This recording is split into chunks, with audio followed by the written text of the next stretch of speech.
It was another horrible week for growth stocks. Here we can see ARC Innovation was down about 3.37% for the week. And to me, this is pretty much the main reason I'm doing this video, right? I personally enjoy growth style investing, and I might be crazy, who knows, and I think this is the great thing about investing in general. There's no one solution. I'm still 29, pushing 30 this year. And for me, the money I invest is money I don't need anytime soon. So for me, investing in growth style companies that I believe will be the future within the next few years, even if I might underperform in the market this year, who knows, maybe I might underperform next year. In the long term of things, I do believe these are companies that will do well. Obviously, if you're in other shoes where you, for some reason, are some fund manager that wants to beat the market every single year, then maybe growth styles might not be the best for you. So for me, even though interest rates are going higher, I don't believe innovation is going to stop. And for that reason, I invest in some of these growth stocks. But when looking at growth stocks for me, I'm looking for the following. One, something with strong fundamentals that will be able to kind of make sure they're staying afloat during high interest times. The second thing is a company that deals with great products that have strong pricing power. So the two companies we're going to take a quick look at today are Autodesk and Unity, two software companies that I'm very familiar with and two I enjoy. One of them is in my portfolio, Unity, that is a tier 1 stock. And in today's episode, we're going to take a quick look at fundamentals. What are some of their balance sheets, some of their growth rates? Then we're going to take a quick look at each company and try to understand, do they have some pricing power? Do they have some form of moat to some extent that allows them to be able to be fine in the upcoming kind of market environment? If this is your first time here, make sure to hit the thumbs up, make sure to hit the subscribe button, check out the pinned comment for a free Discord, free newsletter. So we can see Autodesk right now in the past 5 days, it pretty much was up about 1%. Pretty interesting, sitting at $259. We have Unity in the past 5 days is down about 1.76. So we can see first off Autodesk prices off their highs. Autodesk is down about 25.87% from its all-time highs. Unity is definitely taking a huge hit, down over 42% from its all-time highs. And like I mentioned, the first thing we want to take a quick look at are fundamentals. Are these companies prepared for some kind of high interest rates environments? So what does that mean? You need to either have a nice amount of cash, you need to have a little bit of debt, or you need to have a nice amount of cash flow from operations. So Autodesk has a little bit of everything, right? They do have a nice amount of long-term debt, about $2.6 billion, but they do have about $1.8 billion in cash and short-term investments, and they do have about $1.4 billion in trailing 12 months of cash flow from operations. A company I wouldn't worry about too much during high interest rates. Let's take a listen to today's sponsor. I want to thank The Motley Fool for sponsoring this video. The Motley Fool is a company that provides investing insight and stock recommendations for investors of all skill sets and risk levels.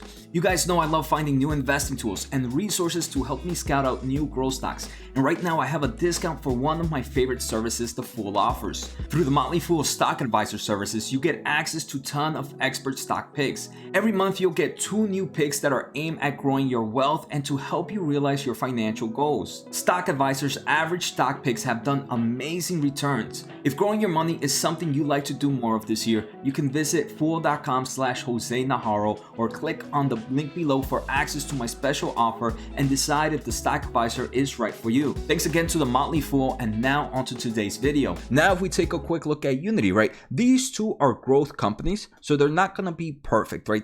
You have to kind of oversee and kind of think outside the box. So if we take a quick look at Unity, they have about $1.28 billion in cash. In their most recent earnings, they represent that they have 0 long-term debt, but they're recently making an acquisition. And with this acquisition, they opened up a $1.5 billion convertible senior notes, not due till 2026, with a principal amount of 0%. So pretty cheap money, if I may say so. This company right now it's not positive in cash flow from operations, but we can see they're burning very little compared to the cash and short-term investments that they have.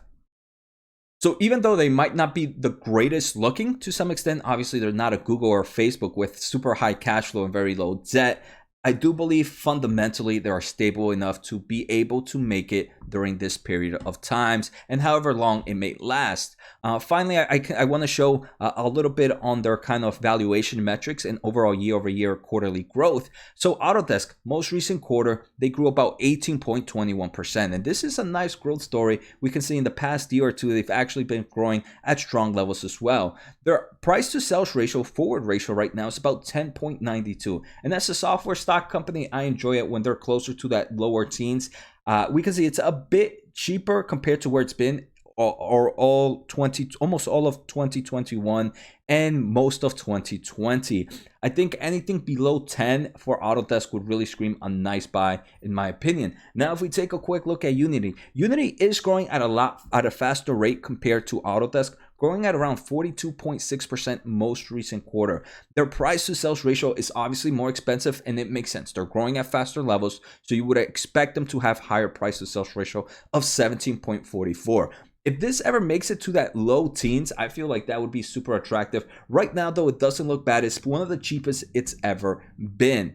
So now that we understand fundamentally, right, these are companies that I believe are stable enough to make it during these times. Obviously, stock prices are volatile. Since they are still growth stocks, they can continue to kind of pull down. All right, so first let's take a quick look at Autodesk. The first is, do I believe they have some form of pricing power, and do they have some the ability to continue to do well in the upcoming years? First, Autodesk, for those that are not familiar, they produce software that are used for things like architecture, engineering, construction, product design and manufacturing, and media entertainment. The software that they use, especially here in architecture and engineering, this is one that all my engineering friends that are either in civil or mechanical know or have studied how to use it. And if they're working somewhere that has to deal with construction or engineering, they are using Autodesk. So I do believe this is a strong company in form of software. I do believe they have strong pricing power. We can see their most recent revenue, most of it comes from the architecture, engineering, construction segment, but we can see a lot of other platforms of revenue comes from AutoCAD and the manufacturing.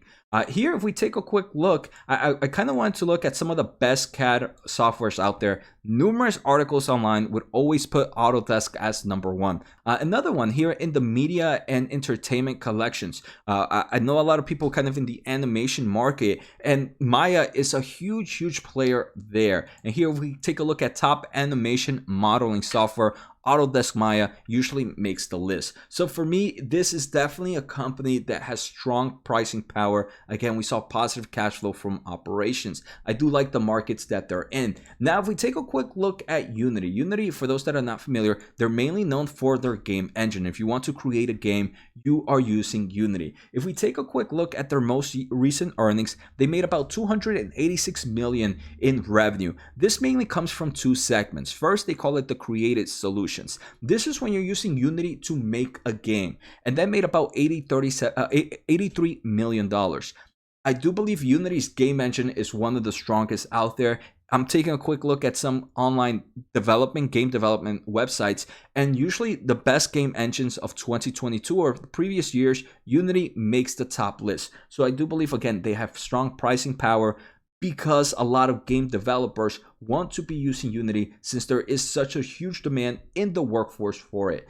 So huge growth there. The other thing where we have is they make operate solutions. That makes about $185 million. That makes more than 50% of the total revenue. And these are solutions after you create a game. For example, let's say I created a game. If I want to host it in the cloud, if I want to kind of do advertisements, if I want to do testing outside of production, Operate Solutions is there. And again, I believe they have a strong force there. Obviously, there's some competition out there, but in my opinion, based on what I'm seeing online of what people are learning, what people are teaching, Unity usually makes the list. And when you have a huge demand of both learners and kind of demand from the workforce right now, it kind of shows that this is a product that will continue to do well in the upcoming years. Some other things I do want to mention is Unity is kind of one to where you can build film and animations and cinematics. Autodesk kind of has Autodesk Maya, which does pretty well, but with the recent acquisition of Weta that Unity just recently acquired, I do believe this is going to become a strong player in the animation market. So these are the two companies that I enjoy right now. Like I mentioned, fundamentally, they might not look 100% right during this market, but they have enough strength to be able to keep up during high interest rates. Obviously, stock prices can continue to go down, but I believe these are two companies with high innovative markets and will continue to do well.